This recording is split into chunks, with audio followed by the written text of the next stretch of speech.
Evet arkadaşlar, gördüğünüz gibi çantamın, sırt çantamın önüne şöyle bir fermuarlı göz yaptım. Bunu ilave ettim. Bu şekilde rahatlıkla bir telefon girebilecek boyutta. Ağız kısmını yaptım. Ağız kısmını yaptıktan sonra kapak dikeceğim arkadaşlar. Kapakları şu şekilde dikiyorum buraya. Diktiğim zaman göreceksiniz.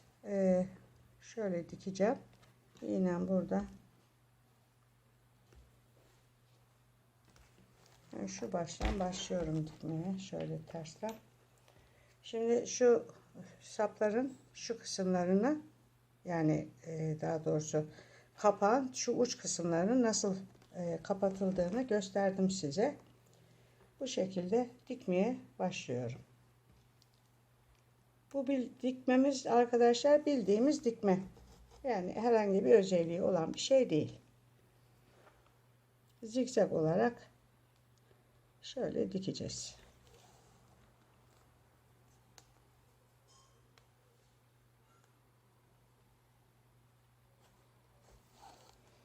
İçeriden ve dışarıdan dikeceğiz. En son kilidini takacağız.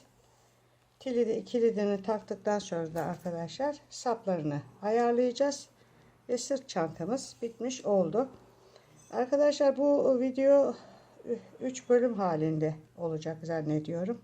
3 bölümde bitirmeyi düşünüyorum. Yani 4. bir bölümü çekmeye hiç niyetim yok. Evet.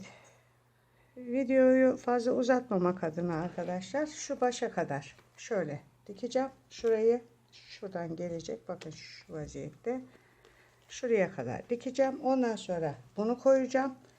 Şu kapağın 1, 2, 3 tane sıra diktim. Şöyle dönecek.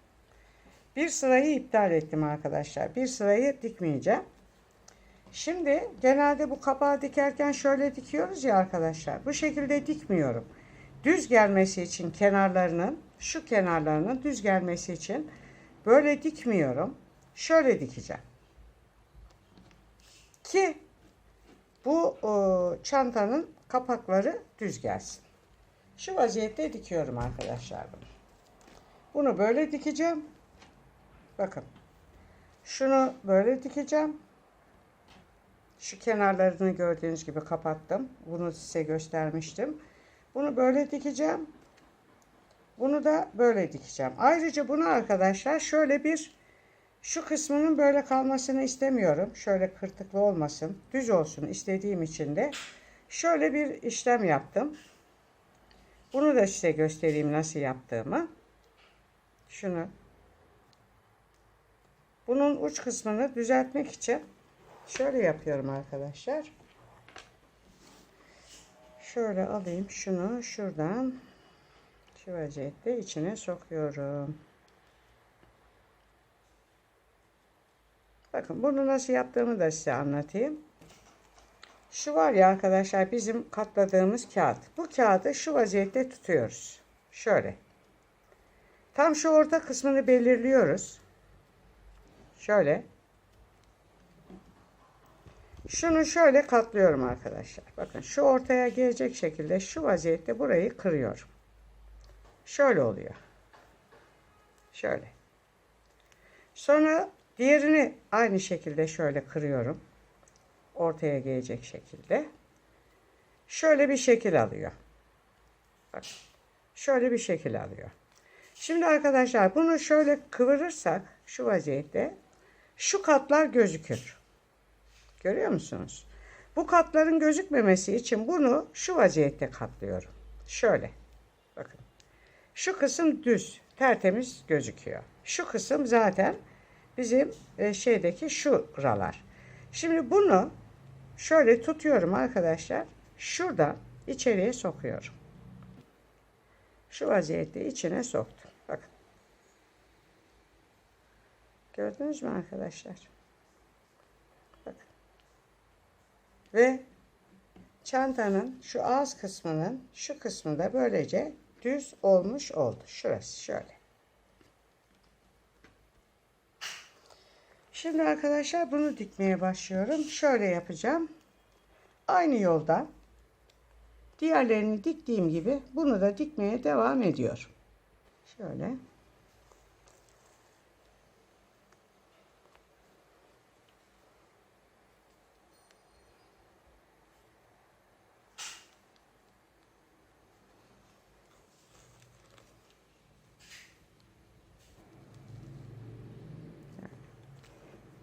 Şimdi bunu ve bunu.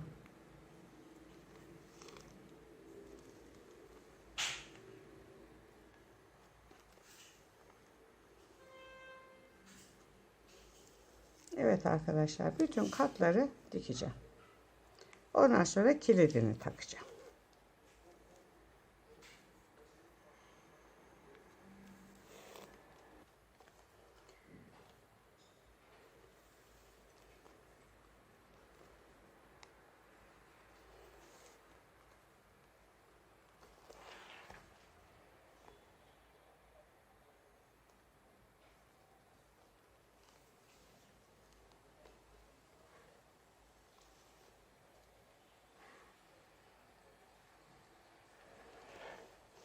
Evet arkadaşlar, burası böyle dikilecek.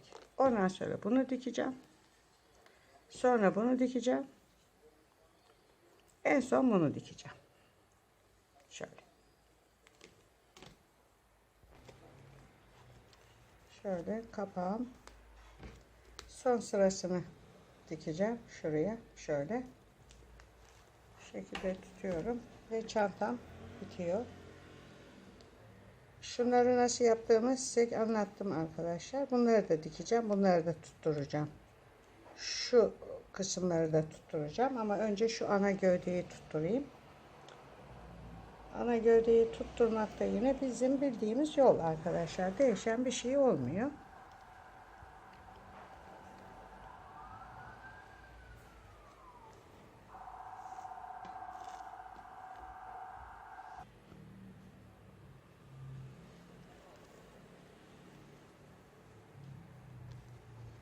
Şimdi bununla bunu dikiyorum.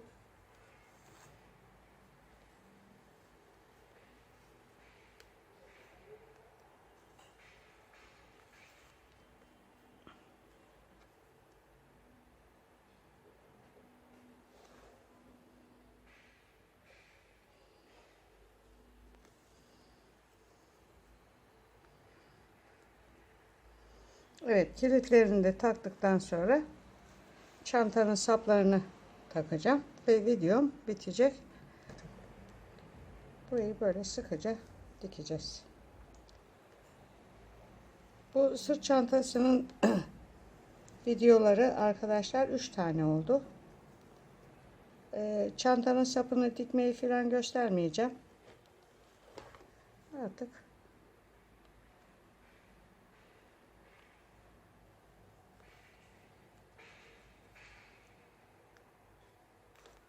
böyle dikiyoruz.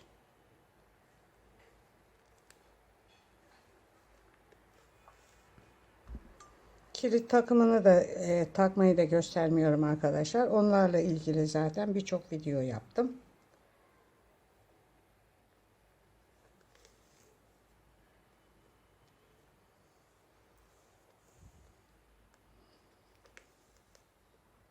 Evet arkadaşlar, gördüğünüz gibi sırt çantamı bitirdim.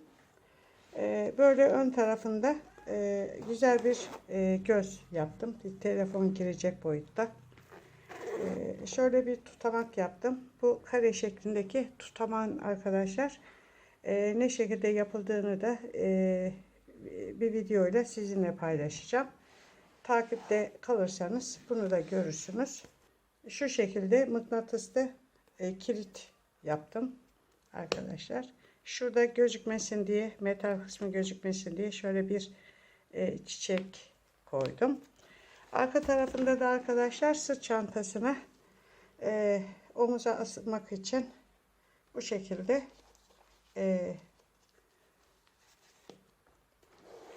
saplarını taktım. Evet arkadaşlar, sırt çantası ile ilgili 3 videodan oluşan serim burada sona erdi. Kanalıma abone olmayı, videomu beğenmeyi unutmazsanız mutlu olurum. Bundan sonraki videolarda görüşmek üzere. Hoşça kalın.